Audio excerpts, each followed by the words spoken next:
बेबाक बात खास कार्यक्रम में आपका एक बार फिर से स्वागत है। इस बार हम फिर हाजिर हैं एक नई शख्सियत, एक नए चेहरे के साथ। ये जो हमारे साथ नई शख्सियत है, ये हिंदुस्तान के मशहूर दास्तान गो सैयद साहिल आगा है। आइए इनसे जानते हैं कि दास्तान गोई की जो ये फॉर्म है इंडिया में, ये क्या है, दास्तान गोई क्या चीज़ है, और इनके बारे में जानते हैं। पहले आइए इनके बारे में जान लिया जाए। तो सैयद साहब, आप कहाँ से बिलोंग करते हैं? पहले तो बहुत बहुत शुक्रिया कि आप तशरीफ़ लाए और दास्तान गोई के बारे में आपको इश्तियाक। मेरा ताल्लुक़ दिल्ली से है और मेरे वालिद खुद एक राइटर हैं। उन्होंने बहुत सी किताबें लिखी हैं, हिंदुस्तान के मशहूर जर्नलिस्ट हैं मंसूर आगा। मेरी वालदा सोशल एक्टिविस्ट हैं, कॉलम निगार हैं, और मेरे नाना भी शायर थे, सरवत हुसैन मेरे थी। और हमारा ताल्लुक़ अल्लामा इकबाल हुसैन देलवी तक जाता है। तो ये कलमकारों का मामला है जो यहाँ आज आपके सामने यहाँ तक पहुँचा। मेरा ताल्लुक़ दिल्ली से है। दास्तान गोई मुझे करते हुए तकरीबन आज 8 साल हो गए हैं। ये सन 2000 में पहली दास्तान हमने जामिया में दास्तान जुल्फ़ पढ़ी थी। तो सैयद साहब, अब हम और हमारे दर्शक ये जानना चाहेंगे कि दास्तान गोई क्या चीज़ है, ये किस तरह की आर्ट ऑफ फॉर्म है?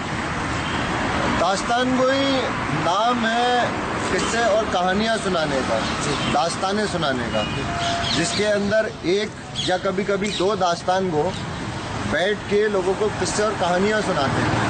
और इसके अंदर बहुत मुख्तलिफ दास्तानें हैं। तिलिस्म होशरुबा की दास्तान से मुताल्लिक़ दास्तान है, मोहब्बत की दास्तान, जंग की दास्तान, जमल की दास्तान। जो दास्तान गोई करने का आपके पास ये शुरू से जुनून था या बचपन की ये ख्वाहिश थी? कैसे ख्याल आया कि मैं दास्तान गोई करूं, सीखूं? दास्तान गोई के मुताल्लिक़ ये है कि हमने बचपन में अपने बड़ों से जो कहानियाँ, जो किस्से, जो दास्तानें सुनी, जी, हाँ वो उर्दू की थी या हिंदी की, लेकिन उनके अंदर इतनी कशिश, इतनी ताकत और इतना ज़बरदस्त एक मैसेज था, एक पैगाम था, जिसको उस उम्र में भी दिल करता था कि लोगों तक पहुंचाएं, लोग इस बात को सुने। तो हम लोगों को पकड़ के अपने अंदाज में लोगों को सुनाते थे, किस्से बांट के। जी, तो वो फिर आगे आए, फिर देखा कि एक फॉर्म है दास्तान गोई उसे बोलते हैं। तो फिर उसको दास्तानों के अंदाज में बाकायदगी से लोगों को सुनाने का शुरू किया।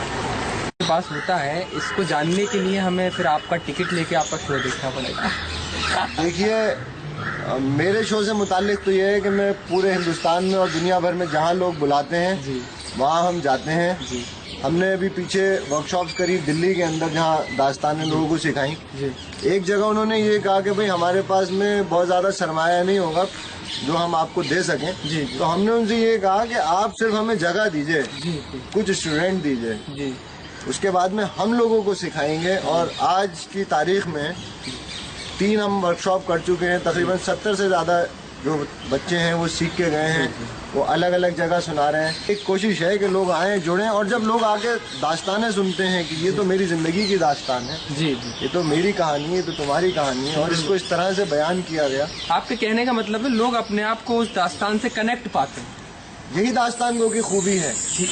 ये बहुत अच्छी बात निकल के आई सैयद साहब से कि दास्तान गो की खूबी वो है कि वो जो थिएटर ऑडिटोरियम में बैठे हुए लोग हैं उस दास्तान गो से कनेक्ट हो जाए, यही वो दास्तान सफल हो जाती है। वहीं वो दास्तान गो और वो दास्तान कामयाब होती है जब वो लोगों से कनेक्ट हो जाता है, जुड़ जाता है, और लोगों को लगने लगता है कि ये तो मेरी बात है।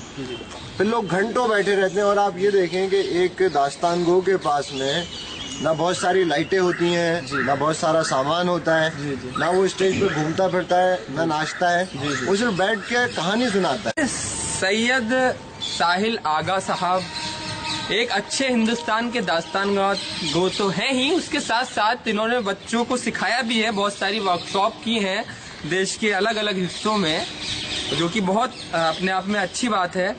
बहुत बहुत शुक्रिया सैयद साहब, आपने हमें अपना कीमती वक्त दिया और हमसे बात की। मोइनुद्दीन गनी, नॉलेज प्लस, नई दिल्ली।